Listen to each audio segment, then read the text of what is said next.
राज्यात मंत्रिमंडळ विस्तार रखडल्यावरून सर्वात मोठा गौप्यस्फोट शिंदे गटाकडून करण्यात आलाय। शरद पवार गटाचे प्रदेशाध्यक्ष जयंत पाटील हे अजित पवारांसोबत सत्तेत येणार होते।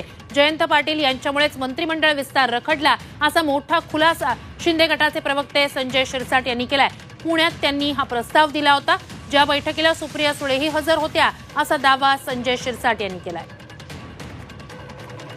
पुन्हा एकदा जयंत पाटील यांच्या मुद्द्यावरून महायुती सरकारमधून एक मोठा दावा करण्यात आलेला आहे। जयंत पाटील अजित पवारांसोबत येणार होते आणि त्यामुळेच मंत्रिमंडळ विस्तार रखडला असं म्हणतात संजय शिरसाट।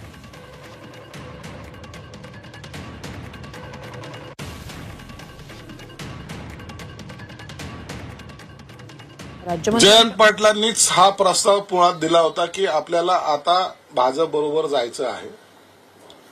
त्यासाठी झालेल्या बैठकीमध्ये ही सर्व चर्चा झाली होती आणि आता आपण सर्वजण मिळून शरद पवार साहेबांना सांगू, हे सर्व बैठकीमध्ये त्यांचं ठरलं होतं। आजही जयंत पाटील फक्त शरीराने तिकडे आहेत, मनाने अजितदादांबरोबर आहेत असं माझं मत आहे। राहिला विस्ताराचा प्रश्न ना, आमची जी माहिती की ते येणार होते म्हणून विस्तार थांबला होता। एक महत्त्वाची ही घडामोड म्हणावी लागेल। राज्यातला मंत्रिमंडळ विस्तार रखडल्याच्या मुद्द्यावरून शिरसाटांनी जयंत पाटील यांच्याबद्दल एक मोठा दावा केलेला आहे। जयंत पाटील येणार होते अजित पवारांसोबत म्हणूनच मंत्रिमंडळ विस्तार रखडला असा एक मोठा गौप्यस्फोट, मोठा दावा संजय शिरसाट यांनी केलेला आहे। अगदी चर्चा झालेली होती ते भाजपसोबत येण्याबाबत, ज्याला सुप्रिया सुळे सुद्धा हजर होत्या। मोठी चर्चा झालेली होती, मात्र त्यानंतर हा मंत्रिमंडळ विस्तार रखडल्याचं कारण जे आहे ते जयंत पाटील यांच्याकडे बोट दाखवण्यात आलेलं आहे। संजय शिरसाट यांनी मोठा दावा केलेला आहे जयंत पाटील यांच्याबद्दल। आपल्याला आठवत असेल मध्यंतरीच्या काळात जयंत पाटील हे अजित पवार गटासोबत जातील अशी चर्चा होती, ते भाजपात प्रवेश करतील अशीही चर्चा होती। या सगळ्याच्या पार्श्वभूमीवर जयंत पाटील यांनी हे सगळं नाकारलेलं होतं। ते शरद पवारांसोबतच राहिल्याचं आपण पाहिलेलं होतं। मात्र आत्ता बोलताना शिरसाट यांनी म्हटलंय की ते मनानं आमच्या सोबत आहेत, शरीरानं फक्त तिकडे आहेत।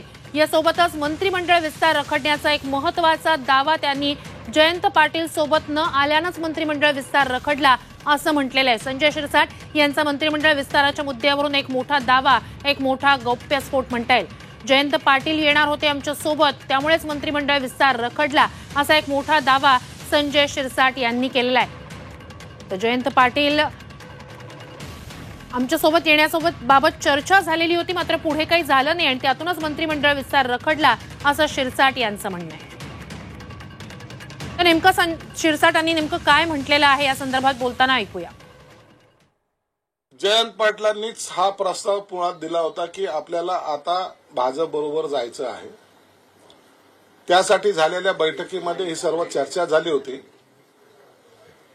आणि आता आपण सर्वजण मिळून शरद पवार साहेबांना सांगू, हे सर्व बैठकीमध्ये त्यांचं ठरलं होतं। आजही जयंत पाटील फक्त शरीराने तिकडे आहेत, मनाने अजितदादांबरोबर आहेत असं माझं मत आहे। राहिला विस्ताराचा प्रश्न ना, आमची जी माहिती की ते येणार होते म्हणून विस्तार थांबला होता।